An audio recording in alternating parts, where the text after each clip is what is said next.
तो hello and welcome back to my channel. आज हम बात करेंगे इस बाइक के बारे में जो कि है रॉयल एनफील्ड की meteor 350। Royal Enfield meteor 350 deliver करती है 20 bhp की पावर। और अगर टॉर्क की बात करें तो इसका टॉर्क आता है 27 न्यूटन मीटर का टॉर्क। और अगर इसकी एक्स शोरूम प्राइस की बात कर ली जाए जो कि अहमदाबाद में है अराउंड 2,11,000 रुपये आज की डेट में। तो ये है रॉयल एनफील्ड की मीटियोर 350 जिसे मुझे लिए हो गए हैं 8 महीने। और आज हम इसका करने वाले हैं ओनरशिप रिव्यू, साथ साथ इंश्योरेंस क्लेम रिव्यू। जी हाँ, 1 साल के अंदर अंदर सैडली मुझे इस बाइक का इंश्योरेंस भी क्लेम करना पड़ गया है। सो इंश्योरेंस प्रोसेस भी मैं आपको बताऊंगा, इंश्योरेंस क्लेम के कितने दिन लगते हैं, कब तक आपको बाइक मिलती है वो भी मैं आपको बताऊंगा, और क्या क्या इंश्योरेंस में हमने करवाया है वो भी मैं आपको बताऊंगा।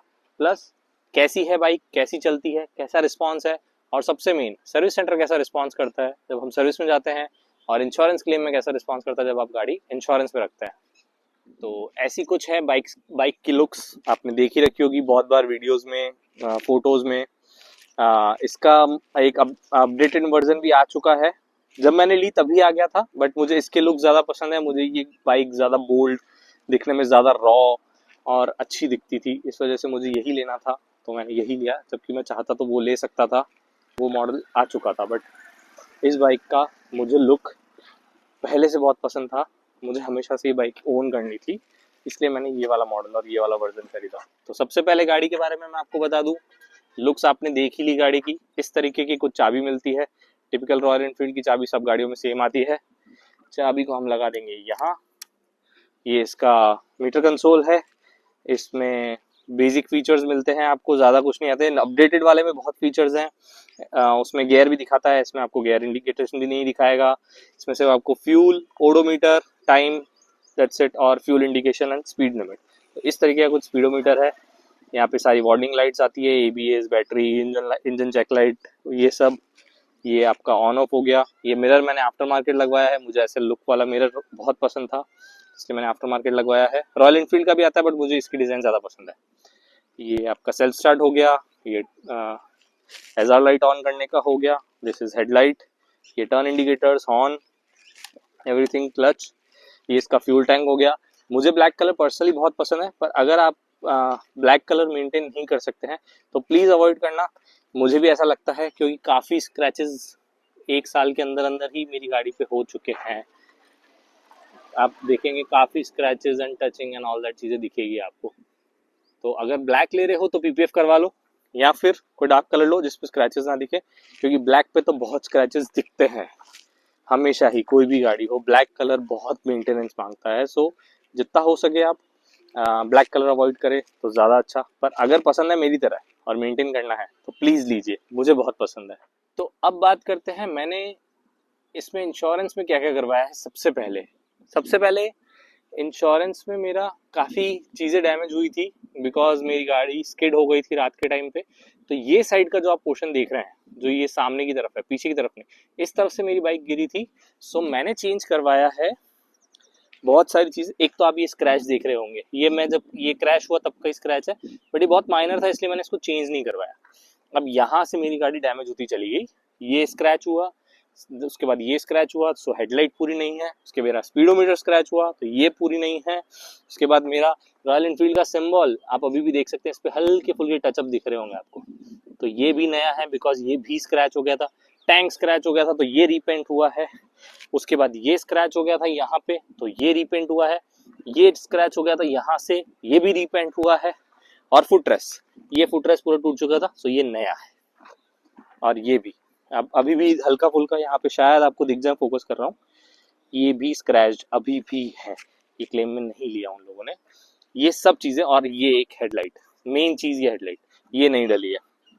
तो इतना सब सामान मेरी गाड़ी में चेंज हुआ है, या रीपेंट हुआ है, या नया डला है, जो भी है ये सब चीजें मैंने करवाई।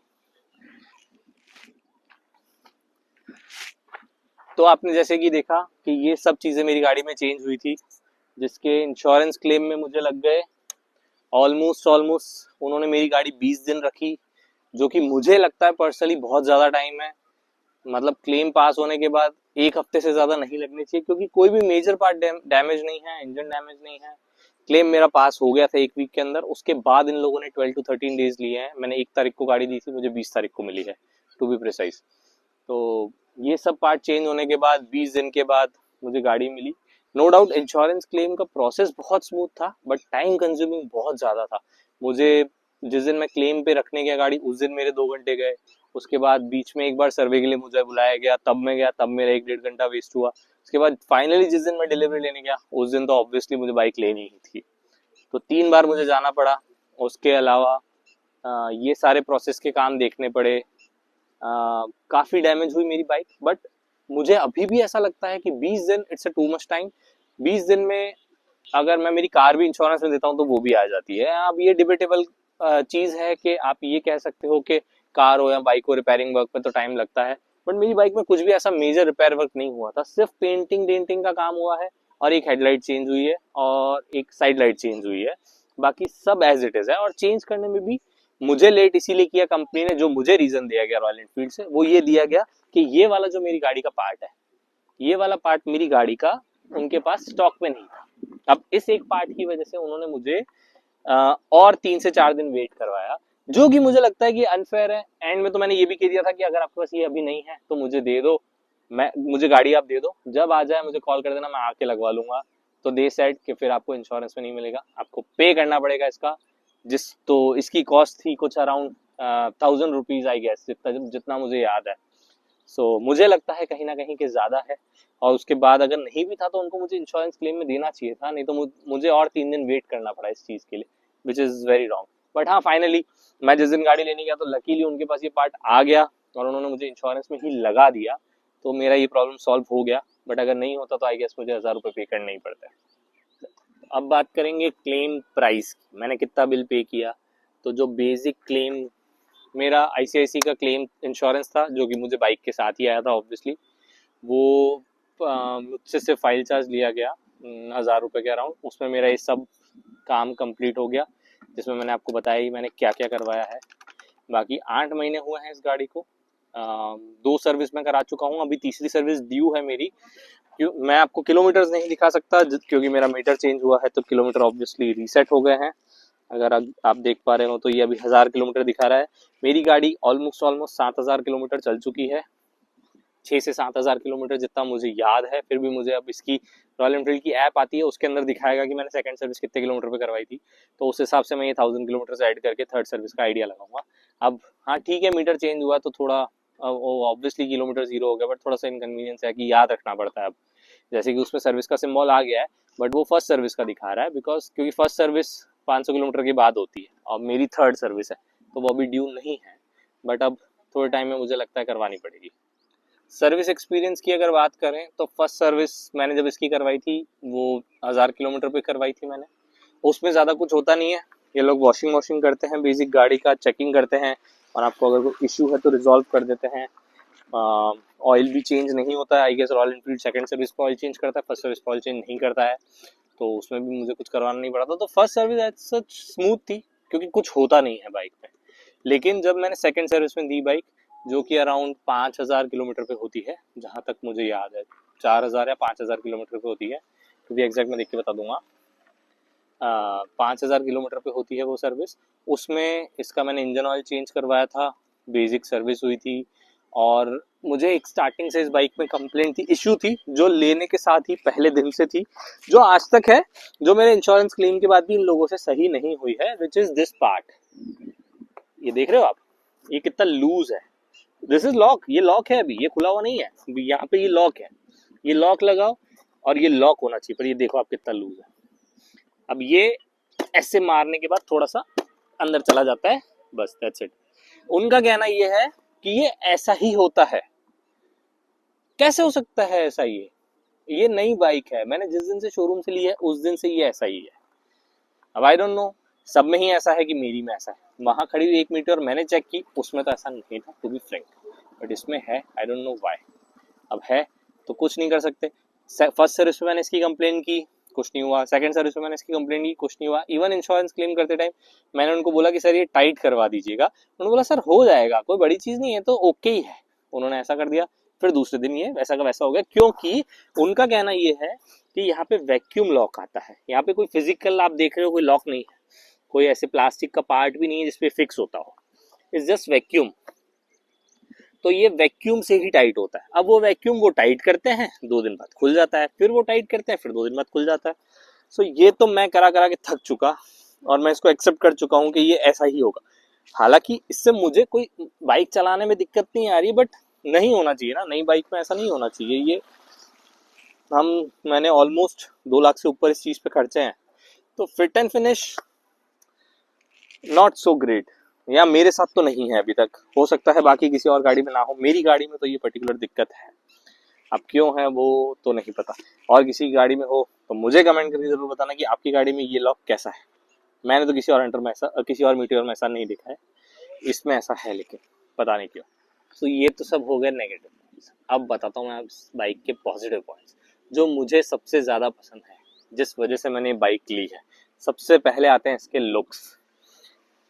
थोड़ा old school plus new technology को मिला के मुझे इसके लुक्स, पर्सनली मुझे ये गाड़ी बहुत पसंद है, मेरे दिल के बहुत करीब है ये गाड़ी। ये गाड़ी मैंने बहुत शौक से ली थी, मुझे हमेशा से एक क्रूजर बाइक चाहिए थी जो कि मेरे पास नहीं थी। इससे पहले मेरे पास R15 थी, वो बेच के मैंने ये ली है। ये गाड़ी मेरा हमेशा से ड्रीम रही है। वो स्पोर्ट्स कार थी तब शौक था, थोड़ा स्पोर्ट्स बाइक थी तब शौक था थोड़ा, तो वो ले ली थी। बट या this is the bike I always wanted, और इसको मैं लंबा रखूंगा, इसको बेचने का कोई प्लान नहीं है।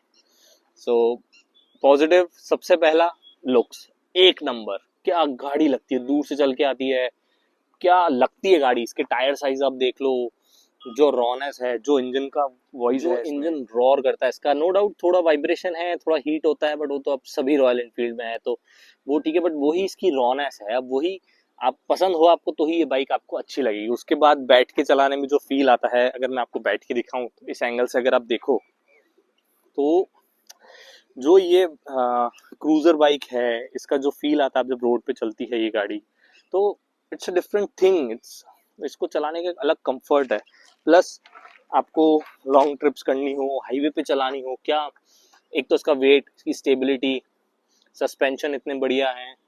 और जिस प्राइस पॉइंट पे ये बाइक आती है, मतलब अब तो शायद रेट बढ़ गए हैं, नया मॉडल आ गया, बट मैंने जो प्राइस पॉइंट पे ये जो मॉडल लिया था, आज के ज़माने के हिसाब से थोड़े से फीचर्स कम हो सकते हैं, जीपीएस नहीं है और 2-3 चीज़ें नहीं है, बट मुझे एक्चुअली सच बताऊं उसकी नीड भी नहीं है। मैं सिटी में चलाता हूँ, मैं इसको हाईवे पे नहीं चलाता हूँ, बहुत कम हाईवे पे चलाता हूँ। जैसे कि आज मैं इस लोकेशन पे आया हूँ तो मैं इसको लेके आया हूँ, बट मैं सिटी में ही चलाता हूँ, तो मुझे जीपीएस की नीड नहीं पड़ती, वो सब चीज़ें मुझे नहीं चाहिए। मुझे रॉ चाहिए था, एक सिंगल मीटर है, एकदम ओपन नेकेड बाइक है। मैंने अभी भी इसको नेकेड रखा हुआ है, आप देखोगे मैंने ज्यादा मॉडिफिकेशंस भी नहीं कराए हैं, मैंने सिर्फ एक ये मिरर लगाया है बाहर से, सेम ऐसा रॉयल एनफील्ड का भी आता है, बट मुझे ये ज्यादा पसंद था। एक ये मैंने लेग गार्ड लगाया है, which is also not a modification, but हाँ ये मैंने ऐड किया है, बस दैट्स इट। बाकी मेरी पूरी गाड़ी आप देखोगे नेकेड, जो कंपनी देती है, जैसा देती है वैसी की वैसी, कुछ भी नहीं लगाया है मैंने इसमें। आप लोग कमेंट में सजेस्ट जरूर करना कि मैं इसमें और क्या क्या ऐड कर सकता हूँ, और क्या क्या चीज़ है जो मैं इसमें मुझे करवानी चाहिए, जो ब्लैक पे अच्छी लगेगी और उसके लुक्स को एनहांस करेगी।